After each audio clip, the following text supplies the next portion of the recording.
In the 60s, there were many jobs for students during the summer holidays. I was 22 and had just finished my second year of a biology teaching course. It was also my second summer of gardening work. Most of the work consisted of lawn mowing, some weeding, and digging. This particular year, I had a lot more to learn than just gardening. Every Wednesday, I was dropped off with a trailer containing a mower, a can of petrol, and trimming shears at a rather posh private estate in the southeast suburbs of London. The houses were modern, open plan, with large windows and spaced well apart. This meant that there was quite a lot of grass there. By the time I was dropped off and started the mower, it was about 9 a.m. Sometimes there was dew on the grass, but I remember that the weather was great most days that summer. The day this all started, I was pushing the mower up and down. The sun was getting higher in the sky, and most of the people who were working had already left for work. Walking past one of the houses, I looked into the large floor-to-ceiling window. Through the living room, there was a view of a similar window at the other end, looking out onto the back garden. Halfway between them, against the backdrop of light, could be seen the figure of a woman, a naked woman. All I could see was her back, thin waist, round hips, and long hair. I engaged the clutch on the lawnmower and stood there, staring at it for maybe 4 or 5 seconds. She turned around and saw me staring at her, and immediately, embarrassed at being caught, I released the clutch and quickly followed the mower. My heart was pounding, partly because I saw a naked woman, and partly because I was caught peeping on her. I was almost scared to turn the mower around and walk in front of the window again, on the return leg of my mowing. I didn't know what to think, and then I saw that the blinds were down. Obviously, all this unsettled her. Be that as it may, I continued to mow and tried to push this episode into the background. It was something of a shock for me when, through the noise of the mower, I heard a voice, and turning around, saw a woman from the house calling me. She had a glass of something in her hand, so, turning off the engine, I approached her. "I saw how hard you work and I know how hot it is, so I thought you might like a glass of lemon juice," she smiled. "Thank you very much," I replied, not knowing what else to say. "Yes, it's burning. And I would also like to apologize for walking around not very dressed." Already flushed, I must have blushed even more. I should have apologized. I shouldn't have looked into other people's windows. She smiled again. "Forget about it. It's a natural thing to do. Anyway, I'll be careful next Wednesday when you come back here. By the way, my name is Norma." "Thanks again, Norma. I'm Jack, and thanks for the lemonade," I said, returning the glass to her. Norma turned and walked back into the house. I watched her every step along the way. She was quite tall, I think about 5'10".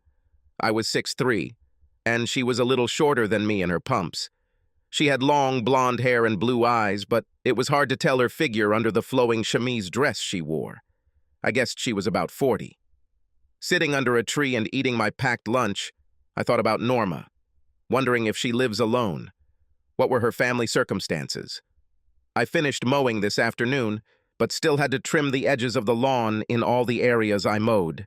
Part of this path took me down the side of Norma's house and into the back of the garden. It was easy to look into the garden, and as I walked forward, I saw Norma appear in a white bikini and lay a towel on the grass. This time I tried not to stare. By pretending to look down at the scissors, I was able to look up and study her body. She was very sexy, full breasts and a largely flat tummy, with a wonderful round ass and curvy hips. I got the impression that she was putting on a show for me. Or, am I fooling myself? I watched as she unclasped her bra and held it in place as she lay on her stomach. This allowed her back to tan without the marks of the strap. I was sure she knew I was watching because almost immediately she sat up. I left work that day with this image ingrained in my mind. The 6 days until next Wednesday seemed like an eternity. Several times I lay in bed and remembered her, imagining how she invited me to her place, and the thought of this awakened my desire to hurry up and see her. Luckily, the weather remained hot, and I was dropped off at the usual time. I fueled up the lawnmower and went about my normal routine. About half an hour later, I reached the long mowing sections past Norma's house. When I reached the window, I looked to the right and, looking straight across the living room to the other end, I saw no one. So maybe she wasn't home. On the way back, there was the same thing. Apparently an empty house. I remember feeling empty. The next time I passed the living room, I looked more thoughtfully, even slowed down. At that very moment, Norma walked into the living room, completely naked, and stopped and looked straight at me. This time I didn't move and watched her slowly walk towards me. I watched as she, looking into my eyes, slowly raised her hand and lowered the blinds. My heart was beating so fast that I had to calm down. The only way I could do it was to keep mowing. I wasn't sure where this would lead. I paced back and forth as the heat of the day increased, thinking that this whole Norma thing was mostly in my head. Dripping with sweat, I stopped to drink some water from my water bottle. As I stood there, Norma suddenly appeared at the side gate with another glass of lemonade. I approached, and she, as if nothing had happened, handed me the glass and said, "It's better than water. When it's time for dinner, ring the bell at the back door, and I'll bring you some more." And with these words, she turned and went into the house. This all seemed rather strange to me. It was getting close to mid-afternoon, so I mowed around some more and decided I needed a break. I grabbed my packed lunch and wandered over to Norma's. She said to ring the bell at the back door, so I pressed the bell. "Come in, come in." It was Norma's voice. Naturally, I opened the door and went inside. My jaw dropped and I couldn't believe my eyes. "Well, Jack, that's what you've been catching glimpses of all along." Norma stood in front of the kitchen island, completely naked. "Come closer. I know you can't believe it, but I'm all alone, and we both need lunch." This was said with an ironic smile. I took 2 steps and examined every inch of her body. I was also aware that I was dripping with sweat. Norma reached out and ran her fingers down the center of my t-shirt. When she reached my waist, she pulled the t-shirt over my head. As she fell to the floor, Norma pressed herself against my chest. I remember she had this incredibly mischievous smile that meant something was about to happen. And it happened. First a smile, then a kiss, and then her hand went down. She felt me tense as her tongue slid against mine. It happened so quickly, I was ready for it, and we had sex. When it was finished, she opened her eyes to look at my face, expressing pleasure, which made her slowly smile. "You better take a shower before you get back to work, young man," she said, pointing to the shower room. "I really don't know what to say," was my answer. "Don't say anything. When you take a shower, you'll go back to work. But I really want to see you again." I went and took a shower, feeling somewhat dazed. I didn't have many girlfriends, but what just happened opened up a whole new level of desire. Norma seemed very polite, as I, back in my shorts and t-shirt, hugged her and thanked her. She kissed me and said, "There's a lot to say, but not now. You have to get back to work. My husband is in the Far East until next month. Could you come and visit me this evening?" I didn't care what else would happen that evening. I would definitely come. "Yes, I'll be here around 8. "That's good. Yes. Now go back to your haircut." And after kissing her again, I left. The rest of the day flew by, and that evening, when I returned home to my parents' house, I showered again and went to Norma's. It was a half-hour bus ride, and I had time to reflect on the day. I had no idea what Norma wanted out of all this. I knew nothing about her except that she was married and her husband was away. Norma met me at the door with just a quick kiss on the cheek, and we walked into the living room. The same living room where I had seen her naked through the window. She'd already drunk a glass of wine and brought me the beer I asked for. "Okay, Jack, after what happened today, I think we need to learn a little more about each other. I'm excited for you, but I'm a realist and we have to be honest with ourselves. Tell me about yourself." We sat at either end of the corduroy sofa, half turning to each other. Norma was wearing a miniskirt and a blouse that was open to show off her cleavage. I explained that I was a student teacher at a college and working during the holidays. I said that I didn't have much experience with women and I didn't have a girlfriend. I added some stuff about family and stuff and took a sip of my beer. All this time she studied my face, and sometimes my body. I immediately recognized that she was an artist, apparently quite famous. She was regularly accepted into the Royal Academy's summer exhibition. She said, "Let's go and see my studio." We got up from the couch, and I followed her 2 rooms into the garden room studio. There were a couple of easels there, and on either side of the room were various canvases and pencil sketches. Most of them consisted of people, nude, portraits, both male and female. "They're fantastic," I said. "You are so talented."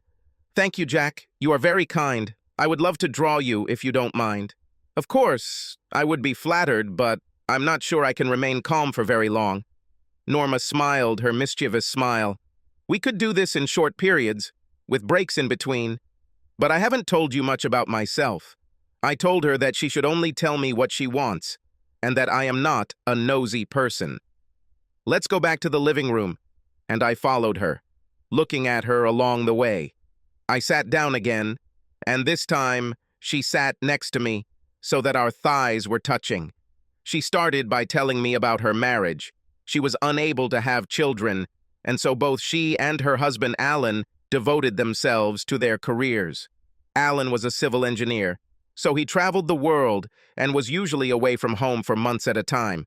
She added that each of them was aware that the other might be unfaithful. I said almost nothing in response, but simply nodded to show that I understood. "So when I saw you mowing on the street, I have to say that I was attracted by the way you moved." This was the first. Then I decided to tease you. I know it wasn't fair, but it turned me on. Norma moved closer and whispered, "The same way you excite me now. I want to make love to you right now, and I want you to let me show you how horny I can be, and we have sex." The evening was sexually intense, but I wanted more. However, Norma did not want to attach too much importance to this first meeting. I left, but before I left, Norma asked me to pose for her the following weekend so she could paint me. Saturday arrived, and, as agreed, I arrived at Norma's at 9 a.m., and she greeted me at the door, dressed in a t-shirt and loose flannel pants. We kissed briefly and businesslike. She offered me coffee and led me to her studio. She explained that I would have to sit on a stool for about 15 minutes at a time, remaining completely still, with a rest between sessions. I was slightly amused by all this, but it was obvious that for Norma this was a serious professional approach. "Okay, take off your clothes, Jack. It's best to do most of this during the coolest part of the day. It gets pretty hot here later," Norma said. I duly complied, and it felt rather strange to be naked in front of a woman I'd had sex with several times that week. As I sat on the stool, Norma instructed me on the pose, having me hold my arms, legs, and head in a still position. Whether it was because of her touching me, or because of her perfume, or because of the hidden memory of us making love, I felt my heartbeat and breathing become faster. Norma was returning to her stool and sketch pad, and that's when she noticed my rapid breathing and the excitement on my face. "Jack, calm down. Sit quietly and quietly," she shouted, and the echo echoed throughout the studio. "Sorry, Norma. Sometimes it takes my breath away, and my heart wants to jump out of my chest and I can't help it, and it happens when I look at you," I answered embarrassedly. "Think about something else, like going to the dentist or something," she said rather angrily. "Okay, I'll try. Now let's continue." I was shaking slightly, but I remained calm and resumed my previous position. She was an extraordinary woman. The rest of the morning passed without long conversations, in sketches, short rest, and a couple of cups of coffee. I got used to it a little and stopped being embarrassed by my naked body and managed to control myself. Eventually, Norma suggested taking a lunch break, and she immediately became a different person. She said she was very pleased with the morning's work, although she didn't let me see any of the sketches. I put my shorts back on while we ate cheese and cookies and, I remember, some juicy grapes. After lunch, we gathered in the studio again, but this time I had to pose on the couch. Once again, I managed to pull myself together, and for about 2 hours, Norma became a professional again. At about 4 p.m., Norma said we should finish. She told me to take a shower in her bathroom, which gave me a view of her bedroom. The room was rather unkempt, with items of clothing and underwear scattered throughout the room. It smelled divine, that aroma that is a cocktail of a woman's boudoir. I took a shower and walked out into the bedroom with a towel around my waist. I was curious, just wandering around the bedroom. Sit in this chair and relax. I sat down, still wrapped in the towel, and tried to relax, as Norma had instructed.